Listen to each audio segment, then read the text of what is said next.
প্রবাস জীবনের দীর্ঘ ২৭ বছরের ক্লান্তি তিনি মুছে ফেলতে চেয়েছিলেন এই সবুজ পাতার ছায়ায়। স্বপ্ন ছিল নিজের দেশের মাটিতে ফলিয়ে তুলবেন সোনা। কৃষির নানা প্রতিবেদন দেখে সেই স্বপ্নে ডানা মেলেছিলেন, কিন্তু বাস্তবতা যে এতটা কঠিন হবে তা হয়তো জানা ছিল না এই প্রবাসীর। গত ৪ বছরে তিল তিল করে গড়ে তোলা এই বাগানে প্রায় ১৮ লাখ টাকা বিনিয়োগ করেছেন তিনি, অথচ এখনো ঘরে তুলতে পারেননি লাভের একটি টাকাও। এখান থেকে সবচেয়ে বড় সমস্যা হয়েছে কি, এখান থেকে তেমন একটা বেনিফিট আমি পাইনি। কিছু পাইছিলাম আপনার পেয়ারা এবং পেঁপে থেকে। ২৫ সাল থেকেই আমার মোটামুটি কিছু কিছু বিক্রি হচ্ছে এরই, কিন্তু এখনো আমি ওই যে লাভ আবার যেই খরচ যা করছি এর অর্ধেকও আমার উঠে নাই। অদম্য এই মানুষটির নাম আমিন পাটোয়ারি। ২০২২ সালে ১১০ শতক জমির ওপর সম্পূর্ণ নিজস্ব চেষ্টায় তিনি গড়ে তোলেন এক বিশাল মিশ্র ফলের বাগান। পেয়ারা, মালটা, পেঁপে, কলা, কমলা, কি নেই এখানে। সাথে চলছে ব্যাগিং পদ্ধতিতে আদা চাষ আর করলা শশার মতো সবজির আবাদ। সময় দেখা যায় কি, আমরা যখন নাকি বিরতি হতো ওখানে কাজের কর্মক্ষেত্রে, তখন শাইখ সিরাজের আমরা প্রতিবেদনগুলি দেখতাম ফলে, তো ওগুলি দেখেই আমি উদ্বুদ্ধ হয়েছি। হওয়ার পর এই ক্ষেত্রে দেশে আমাদের উঁচা জমি আছে, ওই হিসাবে এগুলি করা। এখানে আমি ২০২২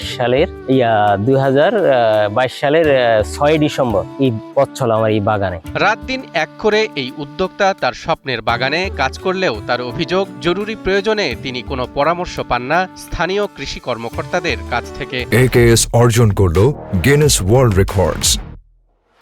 AKS কৃষি অফিস থেকে ওনারা আসে কিন্তু দেখে সবকিছু দেয়, কিন্তু ওনারা তেমন একটা কোনো পরামর্শ আমাকে দেয় না। আমার মনে হয় ওরা এই ফল সম্পর্কে ওদের তেমন একটা ধারণা নেই। তবে এমন অভিযোগ অস্বীকার করেছেন স্থানীয় কৃষি অফিসের মাঠকর্মী। জি, আমরা পরামর্শ দিই ওনাকে। দেখা গেছে যে ওই যে মালচিং করার জন্য বলি, দেখা গেছে যে আপনার বর্ষার আগে পরে গাছের সার দেওয়ার জন্য বলি, বা ফলটা খাওয়ার পরেই সার দেওয়ার, বা ওই যে আপনার ছত্রাকনাশক, কীটনাশক এগুলার জন্য পরামর্শ নেয়। চাঁদপুরের ফরিদগঞ্জ উপজেলার সান্দ্রা এলাকায় ডাকাতিয়া নদীর ঠিক পার ঘেঁষে গড়ে ওঠা এই বাগানটি মুগ্ধ করেছে অনেককেই। পেয়েছে জেলার শ্রেষ্ঠ মিশ্র ফল বাগান হিসেবে বিভিন্ন স্বীকৃতি। কিন্তু আমিন পাটোয়ারির এখন বড্ড প্রয়োজন সরকারি পৃষ্ঠপোষকতার। চাইছিলাম, আমার মনে একটা অনুরোধ করছিলাম আমাকে একটা সাবমার্সিবল একটা ফার্ম দেওয়ার জন্য, কারণ এখানে আমাকে সেচ দিতে অনেক সমস্যা হয়।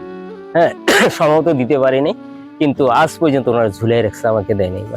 ওনারা আজ পর্যন্ত তেমন কোনো অনুদানে আমাকে দেয়নি। শুধু একটা স্প্রে মেশিন দিচ্ছে, ওই পায়ে চালিত, তাও ২ জন লাগে, এই জন্য আমি ওটাও ব্যবহারই করিনি। এদিকে মাঠ পর্যায়ে পরামর্শ ঘাটতির অভিযোগ থাকলেও উদ্যোক্তার এই না বলা কষ্ট আর চাহিদার কথা ঠিকই পৌঁছে গেছে জেলা কৃষি সম্প্রসারণ অধিদপ্তরের কাছে। বাগানটির সম্ভাবনার কথা বিবেচনা করে প্রকল্পের মাধ্যমে একটি পাম্প মেশিন প্রদানের প্রতিশ্রুতি দিয়েছেন জেলা কৃষি সম্প্রসারণ অধিদপ্তরের উপপরিচালক মোহাম্মদ আবু তাহের। এখন শুষ্ক মৌসুমে সে যেটা চাইছে তার জন্য বাগানে সেচ দেওয়ার জন্য যে একটা মেশিন, সাবমার্সিবল মেশিন দেওয়ার তো সুযোগ আমাদের ওরকম কোনো নাই।